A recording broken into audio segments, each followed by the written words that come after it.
committee making sure that we are ready to, number one, have a candidate, a Democratic candidate, in every single legislative seat.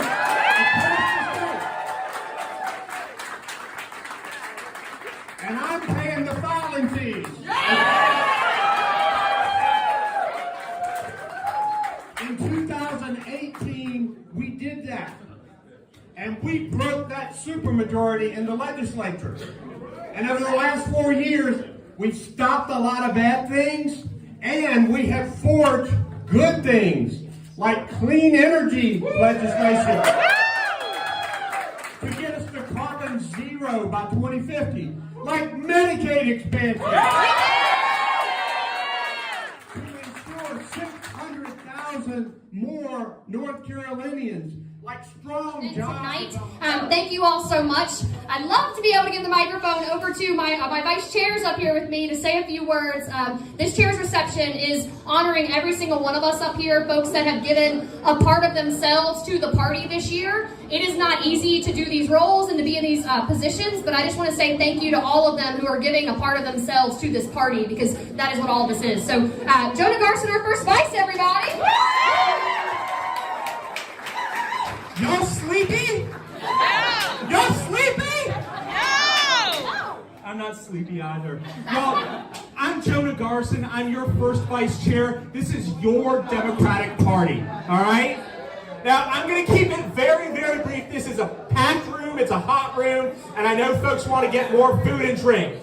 So, a couple things I want y'all to come away with. Number one, we are building a North Carolina Democratic Party to suit the times. Yeah. We have been living through, in so many ways, a lost decade, a difficult decade in North Carolina. I came of age as a lowly legislative intern in 09 and 10. Y'all know what happened to this state in 2010? Yeah, right. Never in my wildest dreams did I think that I would be here as an elder millennial at 36 years old. And we're talking about breaking the supermajority. Let me tell y'all something. When it comes to candidate recruitment in all of our legislative races, when it comes to building democratic infrastructure and power in our most competitive legislative districts and districts that frankly aren't most competitive, when it comes to running field plans that matter with effective communications and messaging that centers local issues and the lived experience of people in their communities, that's this party.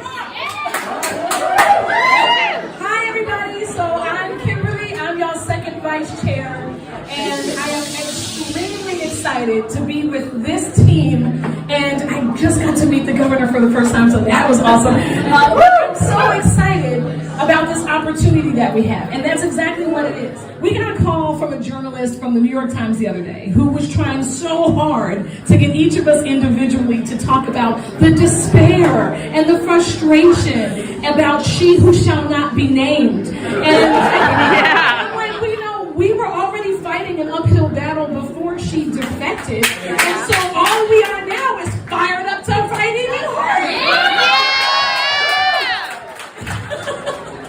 So it's not about Trisha. It is about what she did.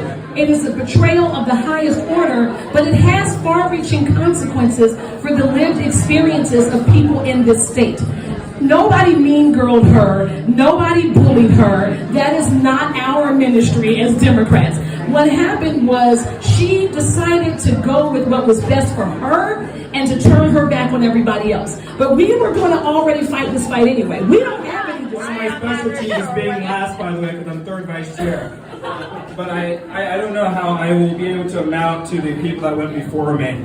But this past weekend, like Dr. Hardy said, we went county to county to many of the county conventions last weekend, and I was so excited to see many of you. I see you, Dylan. It was so nice to see you, and it was so nice to see you in Rockingham County. But this past week, I thank people for welcoming change, new ideas, and a new energy. But most of all, welcoming and embracing diversity that this new board has brought to the North Carolina Democratic Party. Who knew a 21-year-old that has moved 11 different places before 18, a man who has seen eviction notices, who has seen his single mother, who is an educator, by the way, have to pick and choose between which bills to pay, who couldn't go to his dream college because of the price tag, who turned to the Democratic Party and the hard work that they were doing, as well as legislators and mentors like the Mike Woodwards and the Representative Marianne Blacks for outlets and as advocates. Who knew that that young man could survive it all to become the third vice chair of the North Carolina Democratic Party? Who knew? I spoke on diversity because these lived experiences reflect the many experiences that folks we serve and meet daily are experiencing. Everyone, without further ado, our chair of our North Carolina Democratic Party, Anderson Clayton.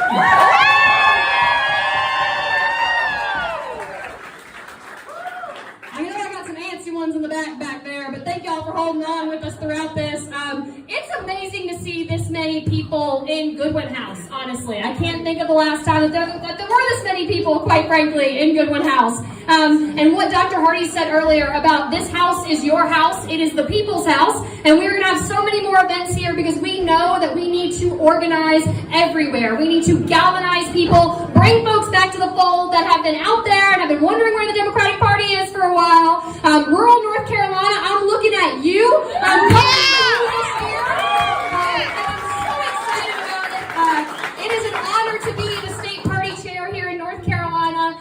I tell folks all the time, I'm so proud of the people that make this party what it is. So thank you to every precinct chair in here, every door knocker, every person that's given a piece of themselves to this party.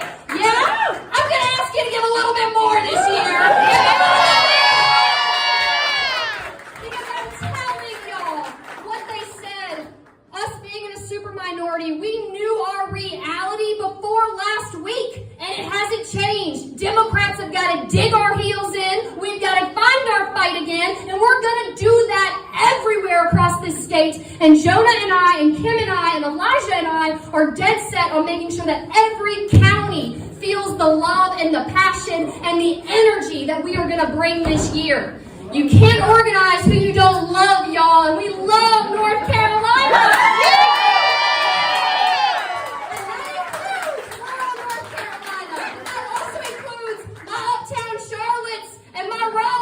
And my Forsyth counties right now, y'all. We need some help everywhere. It's not just rural North Carolina that needs to feel the Democratic presence this year. And so I just want to let everyone know that we are going to fight for your vote, every vote of your friends, your families this year, because the Democratic Party is not leaving a stone unturned. We know that every vote